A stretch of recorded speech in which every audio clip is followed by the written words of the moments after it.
Hello, Professor Sargent here with you again, continuing my playlist on video examples where we have a matched pairs experiment or otherwise pairs of data where the scores are dependent on one another and analyzing the difference of means for the sample to do inference on the population mean difference. And we looked at some stuff with confidence intervals and hypothesis testing so far. This next example we're going to take a look at is another version of the left-tailed test that I did yesterday. However, we're going to be missing some links to tables and things like that, so that we have to be more reliant on technology.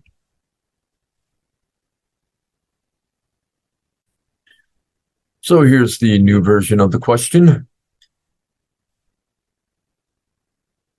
And actually, as we found out in the similar example yesterday, we're probably going to have the same thing happen here. I could be wrong, but to test the belief that sons are taller than their fathers, that would seem to me that we were going to subtract the son's heights minus the father's heights.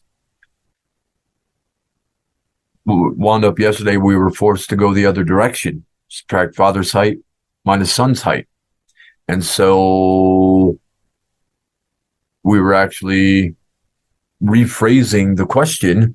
So to test the belief that fathers are shorter than their sons.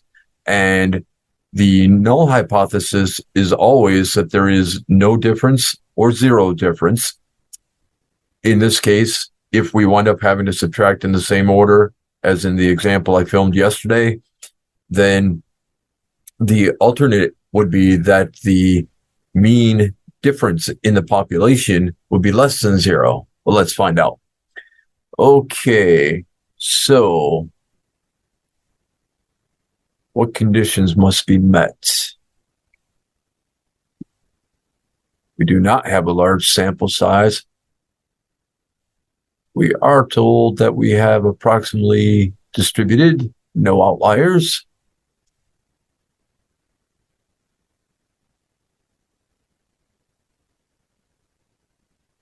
Although we get the pairs independently, that's choice C, the scores within the pairs, in this case due to genetics, are coming into play. Now, we've already mentioned, or the sample size is large, but we've already got the normally distributed, and we don't have a large sample size, but we've got normally distributed. Should be good there. Yes. Okay. So our data here showing X's heights of the fathers. So we are subtracting in the same order as before. All right. Let's bring up the calculator.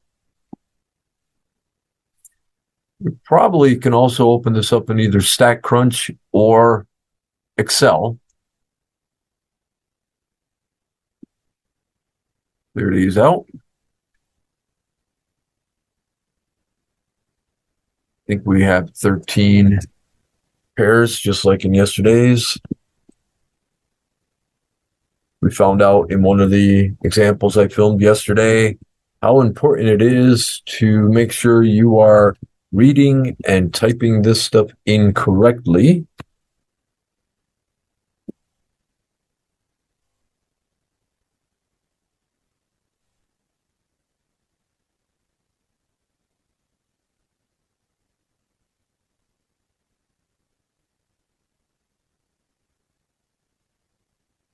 Okay, so far.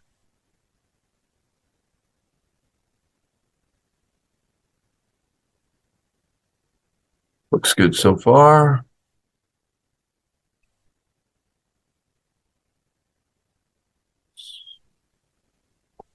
Hmm.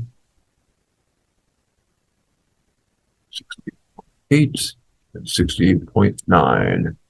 Okay, so 13 scores there.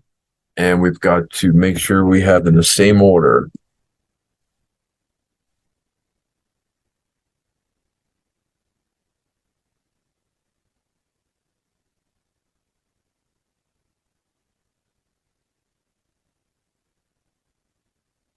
Because these sons are matched with their fathers.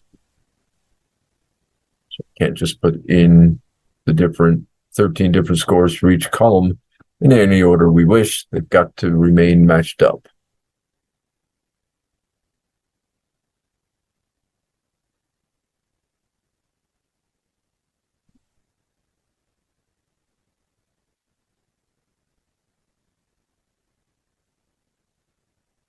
Okay, so getting a little ahead of what they're asking for, we're going to want the differences within each pair for this sample.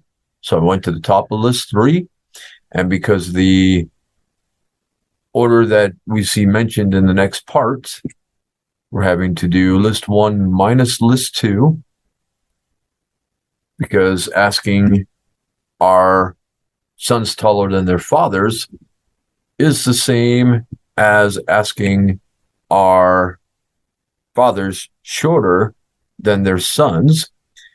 Again, the null hypothesis is always that there is no difference.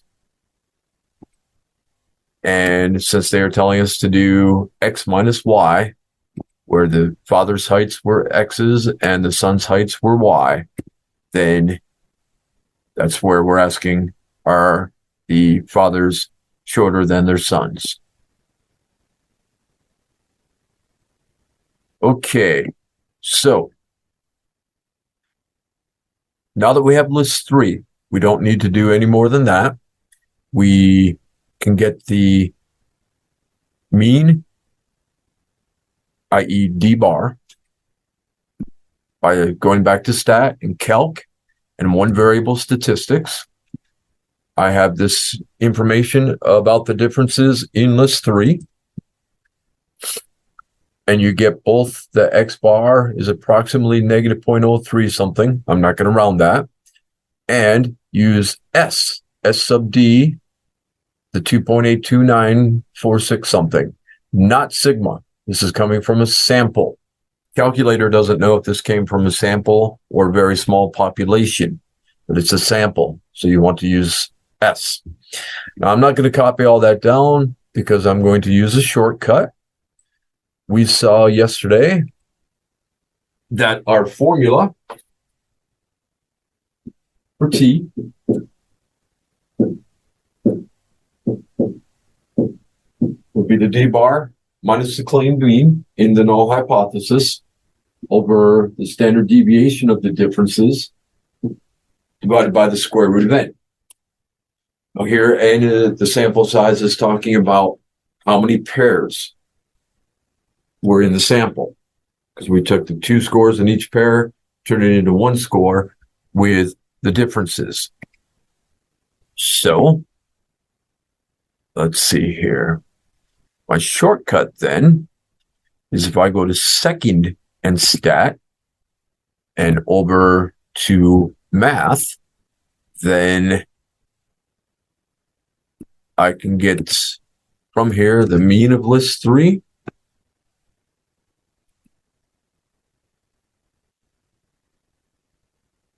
The claimed mean was 0.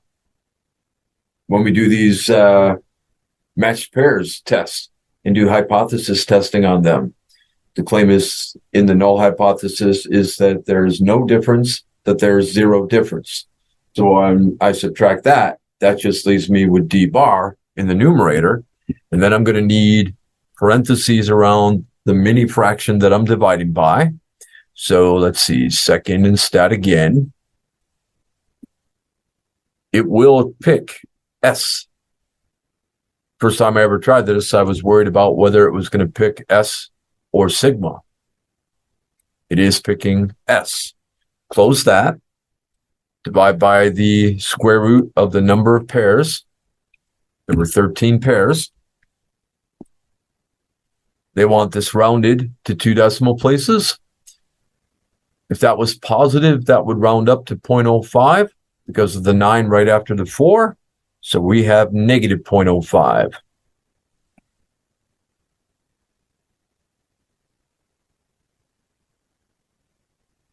The p-value. So this is a one-sided test on the left.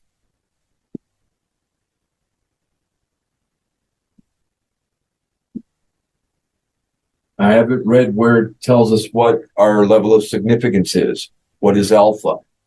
But we have a negative p-value. And what we're wondering is it not extreme, not unusual, so that it would get into that bottom alpha percent? Or is that so far to the left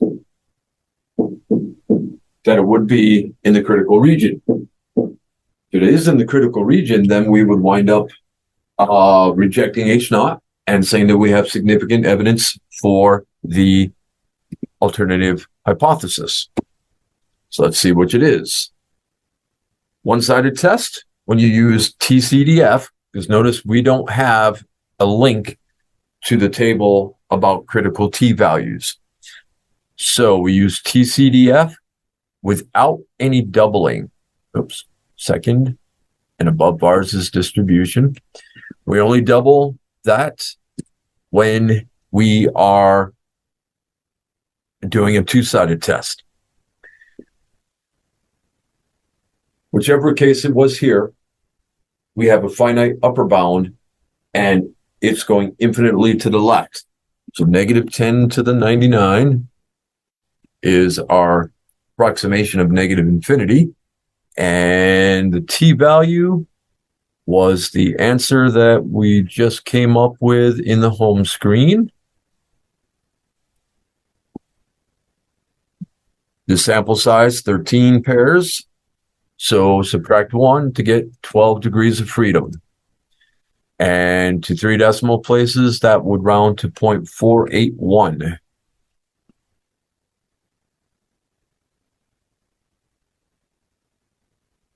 That probability is greater than alpha. If we put those as percents, that'd be 48.1% greater than 10%. That means that